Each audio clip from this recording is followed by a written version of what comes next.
Our scripture lesson comes to us from 1 Corinthians chapter 3, verses 10 and 11, and then 16 through 25. Listen for the word of God. According to the grace of God given to me, like a skilled master builder, I laid a foundation, and someone else built on it. Each builder must choose with care how to build on it. For no one can lay any foundation other than the one that has been laid. That foundation is Jesus Christ. Do you not know that you are God's temple and that God's Spirit dwells in you? If anyone destroys God's temple, God will destroy that person. For God's temple is holy, and you are that temple. Do not deceive yourselves. Do not think that you are wise in this age. You should become fools so that you may become wise. For the wisdom of this world is foolishness to God. For it is written, He catches the wise in their craftiness. And again, the Lord knows the thoughts of the wise, that they are futile. So let no one boast about human leaders, for all things are yours, whether Paul or Apollos or Cephas or the world or life or death or the present age or the future, all belong to you, and you belong to Christ, and Christ belongs to God. This is the word of God for the people of God. Thanks be to God.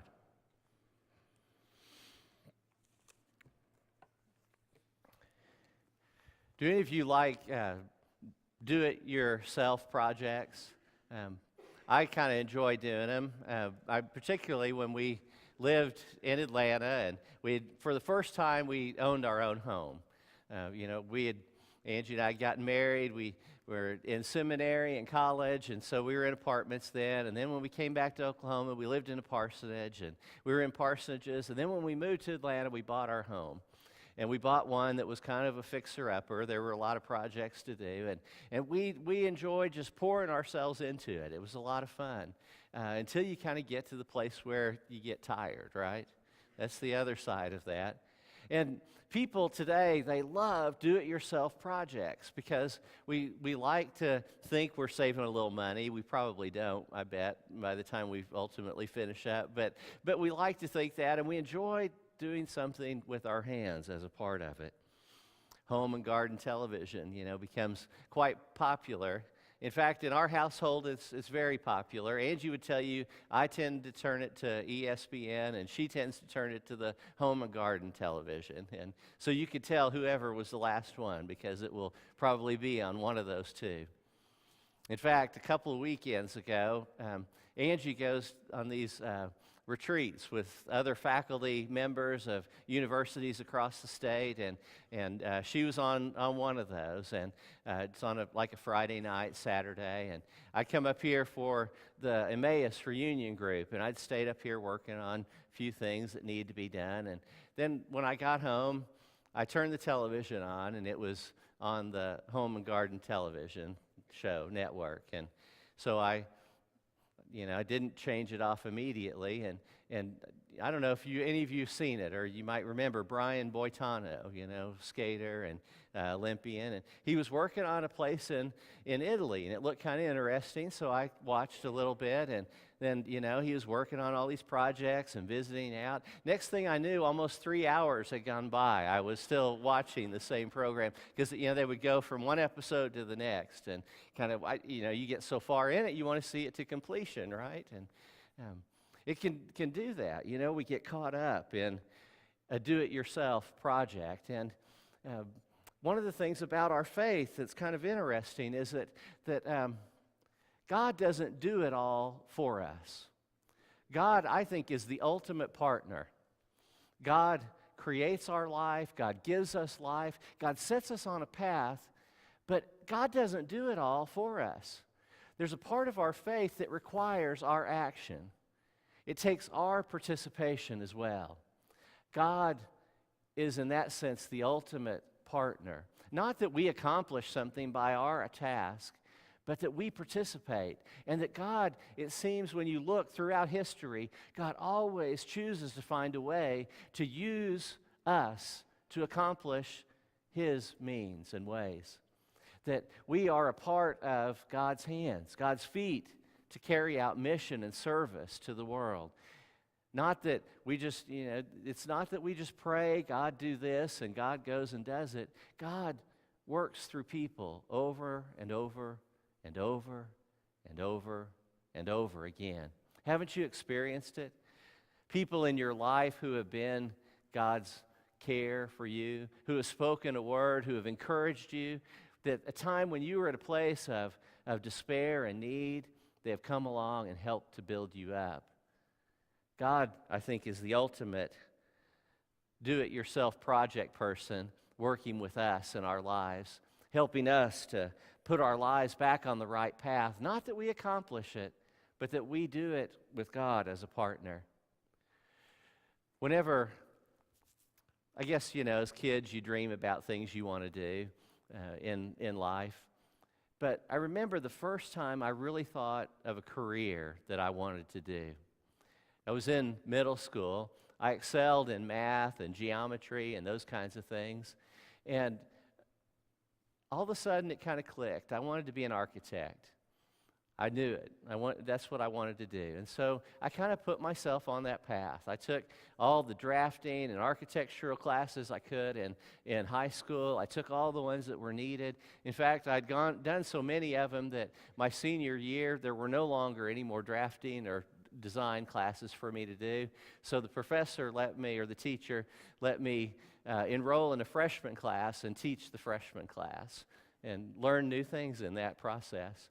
In fact, it was kind of amazing because some friends that I did some lawn work for, he was a builder, and I would kind of tend to some of the lots that were either empty or they were currently working on to kind of keep them in shape until they were ready to offer them for sale. And he and I were talking about one day, and he said, well, could you design a house for me? And so I began working on plans, and in fact, he couldn't build it off of my plans, but we called in a designer, an architect to work with me, and we built that house.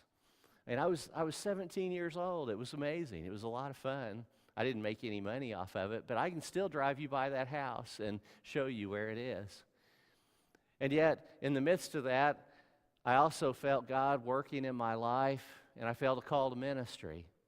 And it was because of the ministry of the church, because of a community of people who helped me understand God's incredible grace, God's unconditional love for us, that I found my true calling in life.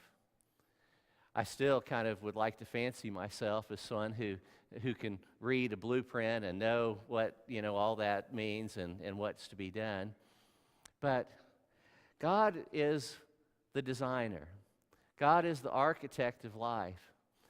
Not just the initiator of production, not the builder, but He's the one who designed it all, created it, and then put it into motion and has enabled us to be partners in building. And where is it that we build? We build upon the solid foundation in the church of Christ. Christ is our foundation. There is no other place for us to build. It does not mean that we can't find truth outside of the faith, but our ultimate truth is in Jesus Christ, and that is on Him that we build. There's an interesting saying about someone who's asked to speak, that if you ask an amateur to speak, they will ask, what's the topic? And that if you ask a professional to speak to a group, they will say, who's the audience? You need to know the audience. You need to know the foundation that you're building on. Then you can build anything. I think maybe if you carried that over into architecture, that if you were to ask a person, say we were building a house, they would say, what do you want it to look like? And the architect would say, where are we building it? And begin on the foundation, building the solid foundation. And for us in faith, as we build our faith, we build it on the foundation of Christ, upon His universal and unconditional love, one that grabs hold of us and pulls us tight to Him. I think maybe one of the reasons why I experienced the church as such a strong advocate for call to ministry was because in my own life, maybe you've experienced this. It's different than many people in their lives, but if you grow up in one town, you have people and friends that you've had all your life, and there's some real gifts to that. But one of the things that often happens is you get stuck in a role. Angie and I were talking about this the other day. A young woman called me, and they're looking for people who could serve as advocates for adults who have mental disabilities here in Chickasha that don't have friends or family who can be advocates for them. And they were looking for folks who could be. And she called me because one of my, from grade school through graduation, high school friends works with that organization also. And I said to Angie, her name was Brenda. Brenda was the smart one. We knew from kindergarten, Brenda was the smart one. That was her role. And I thought, isn't it interesting that she was, and all the way through high school, she was a valedictorian. She was the one who was the smart one. And I imagined she'd go on to law school or something like that. And to think that her life vocation now is one that is in helping care for adults who are vulnerable. I wondered what happened. Why was that the case? And I began pulling up my memory. And I remember that she had a brother who had special needs in his life. And the compassion and the need for him transferred into a need for others. Sometimes God calls us and uses us in ways that we didn't see, and yet God's design for life might be something bigger. It's like finding our foundation. We build and we can work on it, but sometimes God will choose to use those things that we learn and we decide in our lives for something greater. And that was the case for her. For me, I was kind of the guy who could do math, but was terrible at any other thing in school. I really struggled. I had real difficult learning disabilities, and so it was a really tough thing for me. In fact, I like to tell this story because I think we perform to our expectations sometimes. In the 7th grade, I was in learning disability classes. But on that year, when we took the achievement test to be able to decide where people would go, it happened to be during PE. And you know how PE is. There were 100 kids in the PE room. There was the one coach up front who really, didn't want to be doing it. And so I happened to have smart friends, though. And I copied off of all of them. And I went from learning disability classes in the 7th grade to all the advanced classes in the 8th grade. And what was interesting is I performed, was able to do it, maybe just by sheer will or by expectation, I don't know. But I had a role that I was kind of stuck in life. We sometimes get that, whether it might be you're the athlete or you're the smart one or, wherever that might be, the nerd, the musician. And in my school, it was always the case. I had a role. I was good at athletics, not so smart in the class. And then when I got up into the youth group of the church, there was a group that cared and loved me, not because how good I was or how bad I was or not by anybody else's precondition. It was because of God's love that they saw me and cared for me just as I was. You ever had that experience where you're set free from all the things that would have defined you in the past to be something new and different? That was so freeing that it became what I wanted to live my life. It became what I wanted to be a part of. It's why I decided to be a pastor. It's why I hope for most in the life of the church is that we can live with that kind of unconditional love for one another that helps lift people in their lives. We build upon that universal love that Christ holds for us. It's interesting when you look back at old buildings that are gone there's only one thing that ever lasts, is it? It's always the foundation. The roof comes down first, then maybe the beams that hold it up, the walls. Maybe there'll be columns left. But the thing that ultimately stays is the foundation. It's the foundation of Christ. He is what the church is built upon. And as we share in ministry, it's what we are all about. It's what our lives are built upon, whether it's a cathedral built tall or a small little A-frame building. That's what the church is built upon. It's built upon who Christ is and what He has done for us. There's an interesting theory about church development. Said that if you're building a church, you're building a new church, that even if you have enough money to build the whole building you want, don't do it. They said just build the first part of it. The reason is we all need to find our own place to pioneer in the church. So you build one part of it, and then whenever it comes time, a new group of people who've come into the life of church get to help build the next part of it, and then build the next part of it. And that's true of buildings. We can obviously see that part.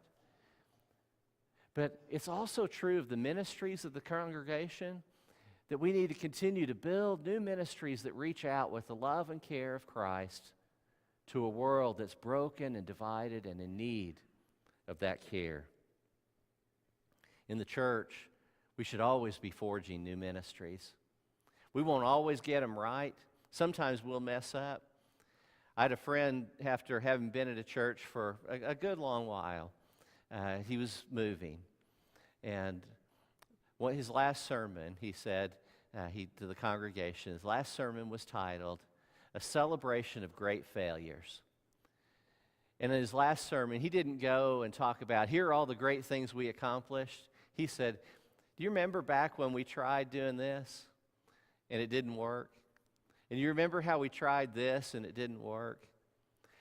And he went through a series of efforts where they tried to reach out to the community and do something different. They tried to restructure something and it didn't work. He said, you know, the amazing thing is that in each of those you were willing, you didn't see it as defeat. You were willing to go try to forge a new ministry again. A celebration of times that they were responding to God's call to be a ministry to the world, and maybe it didn't succeed the way they hoped it would, but there was a faithfulness in their response. Always forging new ministries and not getting so bound up in the one way that we've always done it that we can't see God's leading us in a new direction. It happens all the time.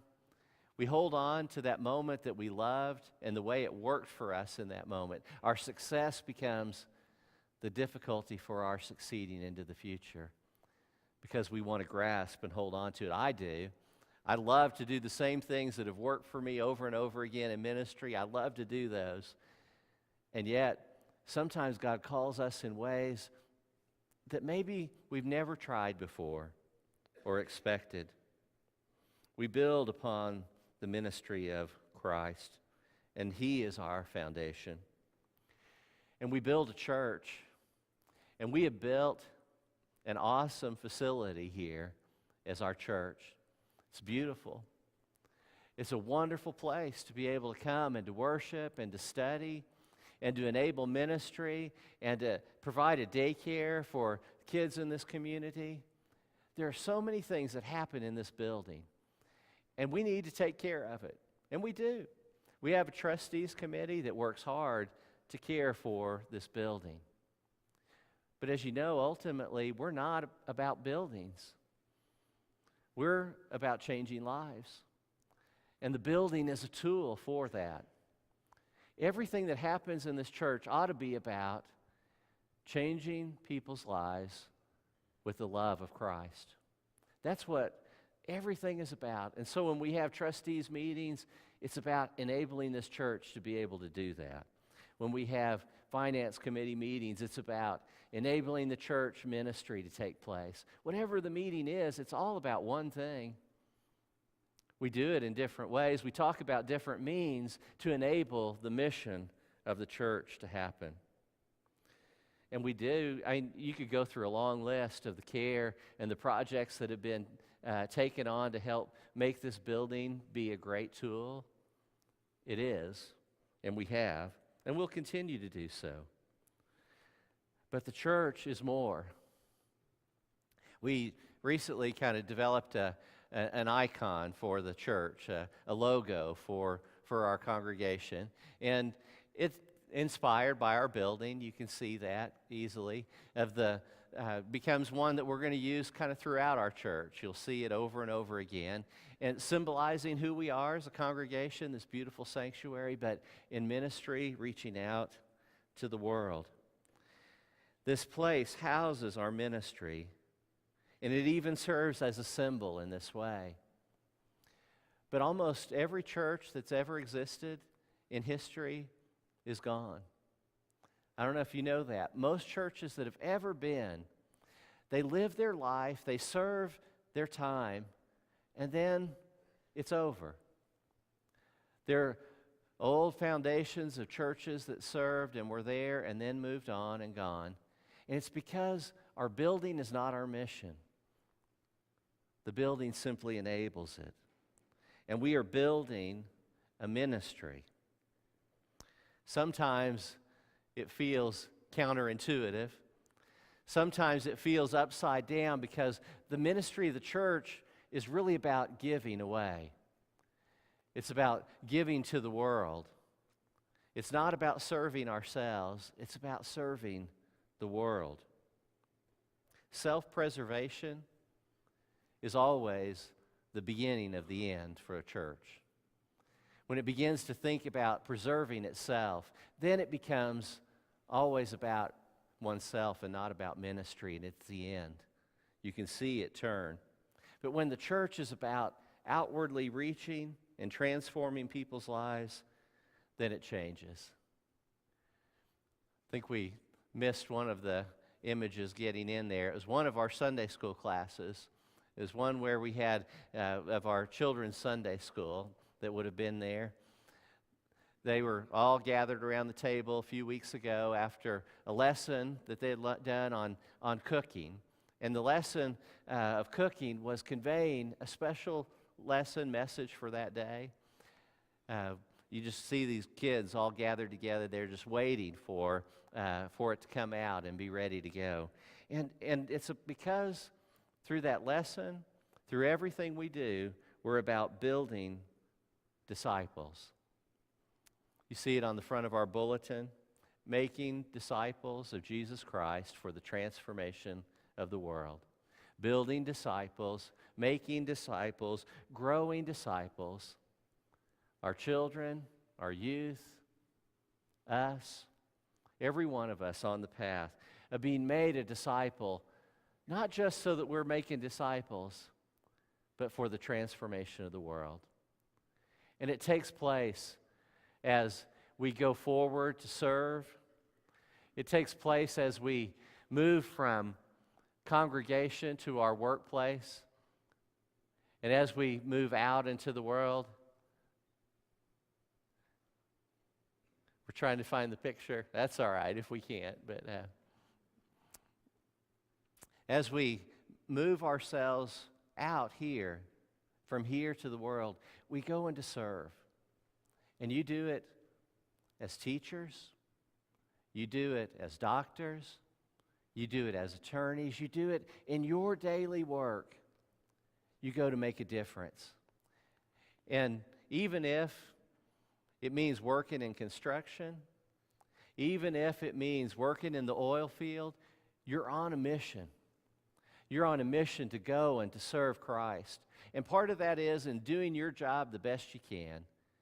But part of it is in how you reach out and you deal with others in your day-to-day life. You go to places where no one else is going to go and carry the message of Christ. You go to places where, as a pastor, I'll never be able to reach.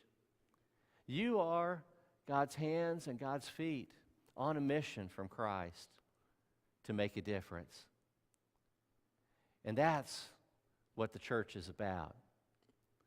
It's about providing this space so that we might turn around disciples and send them out to change the world. It's a do-it-yourself project where God is our ultimate partner, where Christ is our foundation, and we build God's kingdom here. Amen.